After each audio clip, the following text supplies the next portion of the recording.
In the middle of downtown Boston is the famed Boston Common, but in the Fallout universe, it is a place to be avoided. If we approach from any direction, we find warning signs telling us to turn around and back away. Danger, common ahead. Keep out. Danger, Swan. There's even an abandoned APC nearby with the word Swan written on it, and nearby a sign that says, stay back. Just behind this point is a big piece of plywood with the words keep out. Even the raiders know to keep away. While being pursued by raiders, if we flee to the common, the raiders will stop and turn around. You gotta be kidding me! Fall back!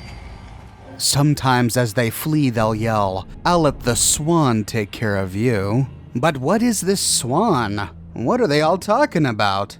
In the middle of the park, we see a pond. There's a big fence that separates the pond in the middle of the common and the road. Near one of the main entrances, we see a rail sign marking danger, and then right next to it, the English word spelled out danger. Strangely enough, this entrance is chained off even though there are gaps in the fence, but we can activate the chain to walk on in, and as we get close, we see some blood leaf that we can loot, and in the middle of the pond is something white. It almost looks like a swan's wing. Getting closer, we can see the head of a swan. Looks like this swan is stuck in some mud or something, but if we get too close,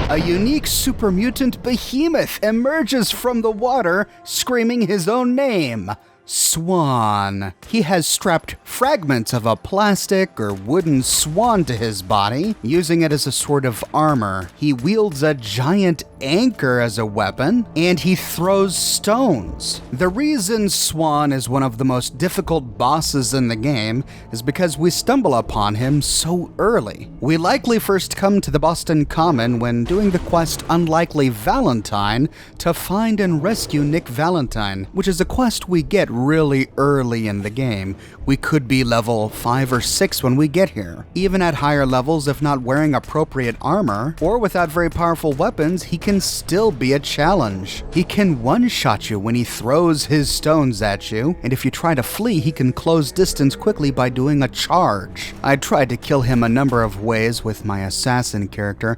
I laid down mines, I used grenades, but his damage resistance is so high due to his unique armor that even with all of my sneak criticals, I wasn't able to 1 or 2 shot him, and on this character, if I fail at that, I become easy pickings. Taking advantage of the terrain is one viable way to kill Swan. In particular, the APC is a great place to hide. Hiding in the back of it makes you immune to many of his AoE attacks, and he seems reticent to walk around behind the APC and throw stones at you through the opening. Still, I even died here because I was just too aggressive.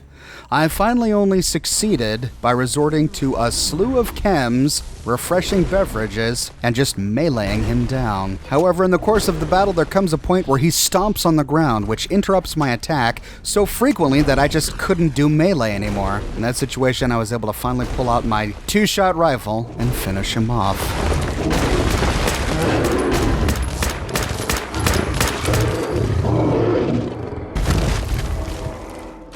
Later in the game, this encounter is much easier. If you've got good armor and better weapons, you can kill him pretty quickly. On his body, we find a Furious Power Fist. Most legendary items are randomly generated, but this is a reliable one. We always find a Furious Power Fist when we kill Swan. The Furious Legendary effect increases the damage we do after each consecutive hit on the same target, which of course is a great effect for a Power Fist. Now, it's likely that the Sole Survivor has a lot of history here at the Boston Common.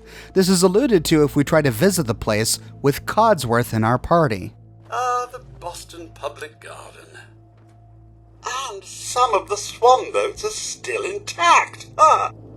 Codsworth speaks as if he's been here quite a bit. He was a recent purchase by the sole survivor and his or her spouse, which means that Nate and Nora must have taken him here with Sean before the bombs dropped. If we remember the flirty conversation they had in Sean's room before the end of the world, it may even be that Sean was conceived at this very park.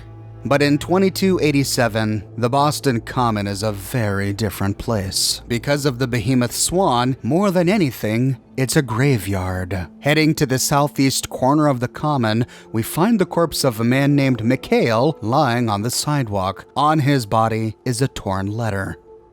You know how much I miss you, but it's too dangerous.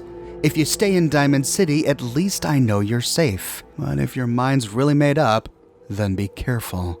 Travel at night, stick to the river, and whatever you do, don't go into the common.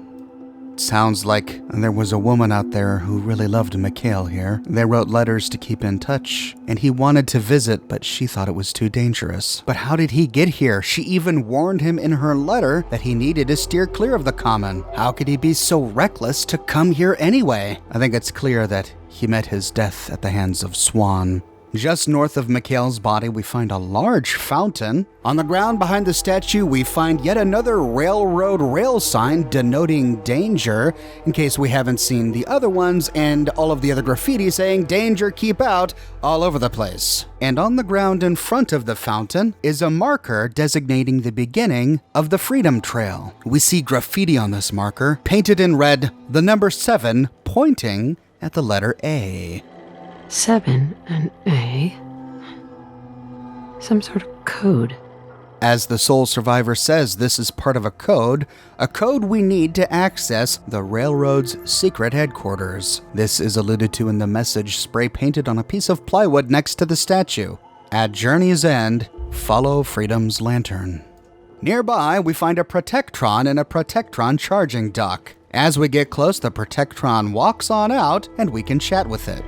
Welcome, Patriot, to Boylston Common, the start of the Freedom Trail.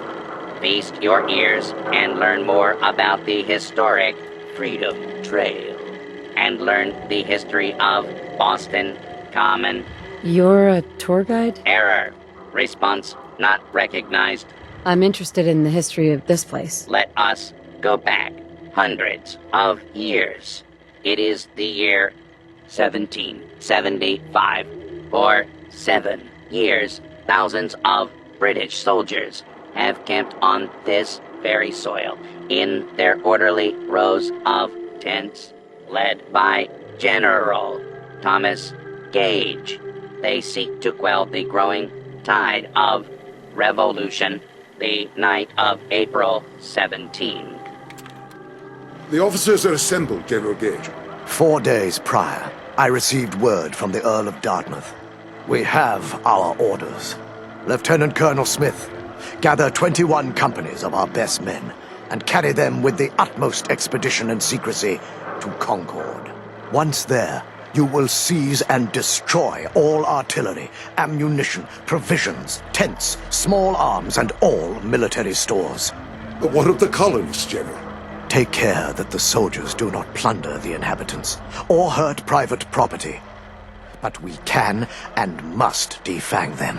So, near midnight, Colonel Smith marched with 700 redcoats to face brave American patriots in the Battle of Lexington and Concord, and thus the Revolutionary War began.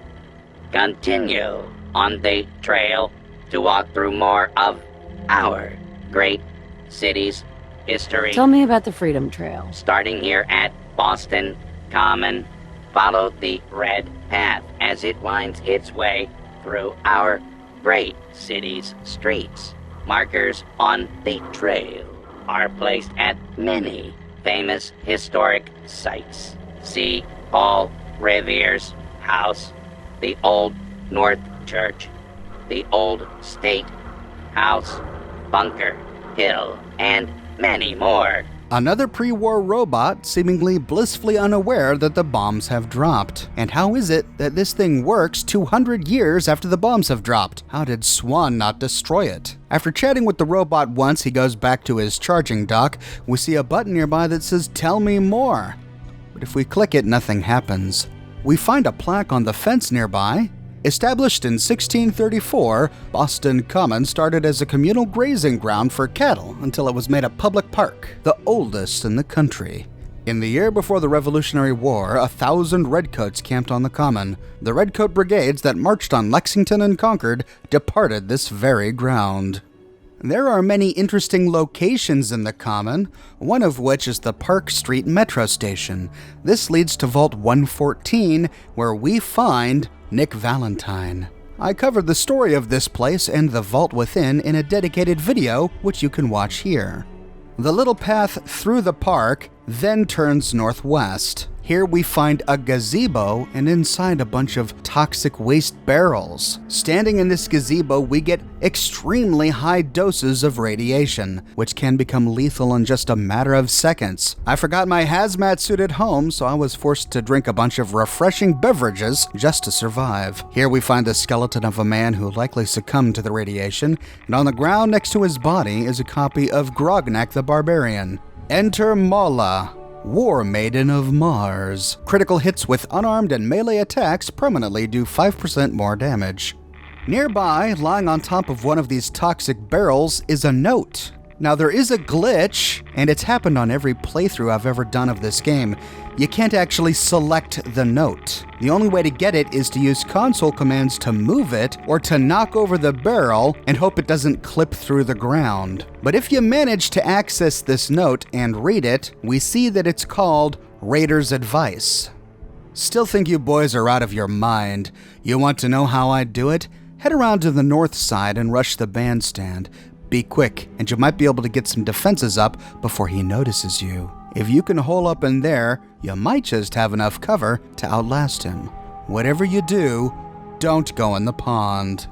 Well, looks like this skeleton we found was that of a raider, part of a group of raiders who tried to fortify themselves here and kill Swan, but clearly they failed. Heading up the northern steps, we see a big monument, but we can't interact with it. And north of here is the Massachusetts State House, a fascinating place. I did a video where we explored the thing and uncovered all of its secrets. You can find that video by clicking here. Back to the Commons, the walking path goes west. But turning towards the pond, we can loot some more bloodleaf, where we find the body of a woman leaning against a tree. This is the corpse of Kath, and on her body, a torn note.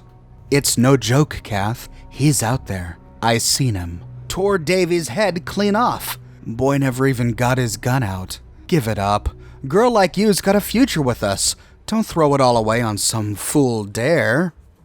I think Kath must have been part of a raider gang. A raider gang she maybe recently joined. She was popular, she impressed a few people, but someone dared her to take on Swan, possibly an enemy, and her pride just couldn't let it go. On the western side of the lake, we find a little shack. We see part of a boat leaning up against the side. Hopping on into the shack, we see some boxes, some rubble, and we find the first of many notes. Experiment Log J32, Day 1, by Edgar Swan. So I nipped a few cigs. Big deal. Smartasses may run the place, but they can't just do whatever they want. I got rights. Trial worked out for me in the end. They agreed to probation. I stay inside for a month, write something every day, and they'll bring me all the food and water I want. They think this is punishment? Sure beats scrubbing floors all day. So what, was this guy a janitor? What did he clean? And he had a trial? When was this written? Lying right underneath this note is day 6 of the same log. Should have known something was wrong when they came back for more tests. Every bone in my body aches. I'm on edge all the time. Jittery. Can barely write. But my mind's just racing. Damn it, what's going on? What did they do to me? Sounds like Edgar Swan has unwittingly become somebody's experiment. Turning left, we find the next note lying on a cinder block next to a skull. This is day 14, and it almost reads like it's been written by a completely different man. My physiological evolution seems to have stabilized.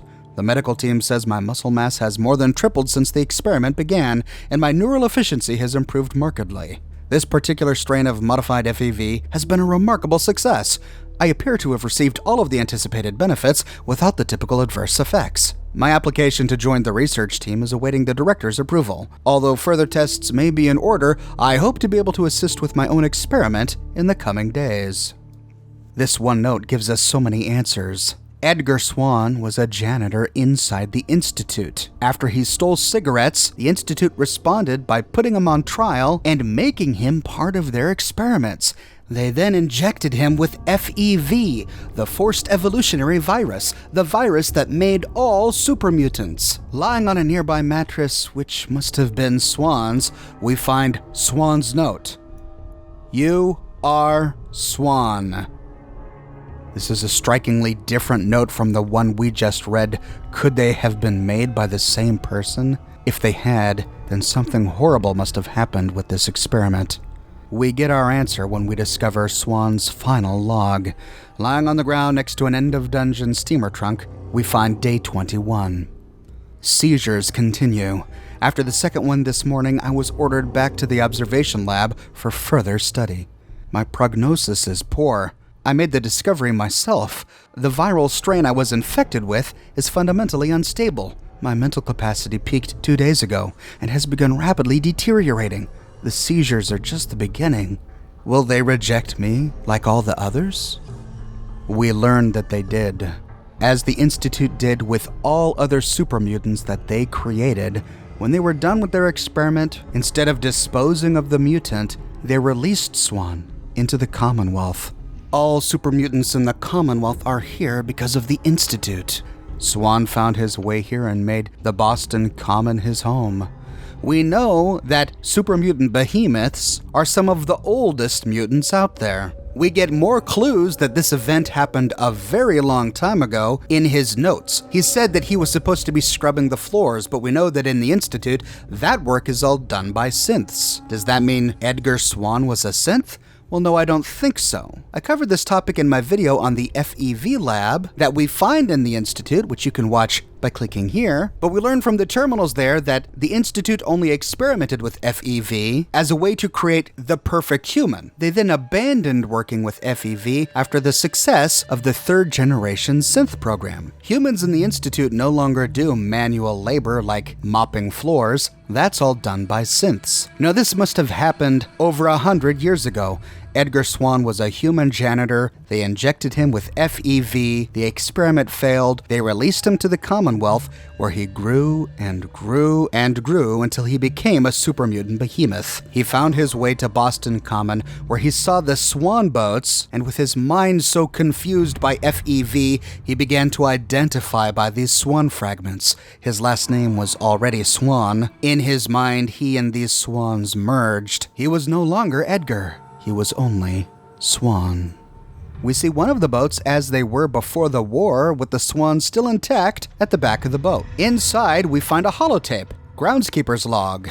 Seriously, this is getting freaking ridiculous. Merging the common and public garden was a jagged enough pill to swallow, but I went along with it. What, I'm gonna fight the developers? But how much smaller can they really make the Swan Pond? We get boats crashing into each other every day. It's like a glorified puddle. But what do I know, right? I'm just the groundskeeper of the world's smallest grounds. Might as well stay home from now on. My garden's bigger than this. At least I get to eat the peppers and cucumbers, not watch tourists cry in disappointment. This holotape helps to explain the divergence that happened here in downtown Boston. The Boylston Common is much bigger in the real world. It's likely that the city of Boston and the Fallout universe sold much of what was Boylston Common so that businesses could develop it, so that they could get more taxes. This reduced the size of the common to the small little square that we find here today. Hence why the groundskeeper was complaining about such a tiny park to take care of. Nearby, we find a statue, and at the base of the statue, bone fragments. Part of a skull, an arm, and a hand. Beneath the hand is another holotape, Fugitive's holotape. Lost them? Yeah, we made it, Molly. We made it. Why'd they let us go? No, come on. Let's keep moving. Wait, the Common. You've heard about the Common. Oh, God. Laura, look out!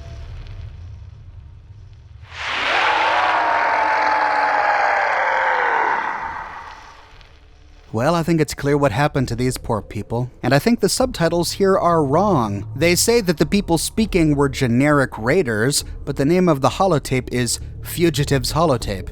And based on what we heard, it sounds like these fugitives were running from kidnappers, slavers, or raiders, which is what pushed them into the commons to begin with, whereupon they got killed and likely eaten by Swan. Directly west of the commons, we find a staircase going down, leading to a blue door.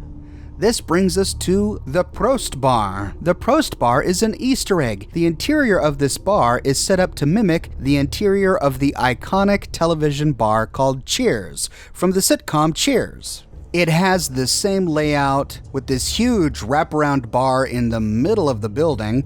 We even see two regulars, one in a mailman outfit and one wearing a suit. These are likely to depict Cliff Calvin and Norm Peterson, who would sit together and chat in this same portion of the bar. Behind the counter, we find a male and female skeleton, almost hand in hand. This could depict two of the main bartender characters, Sam Malone and Diane Chambers, who had a rocky love affair.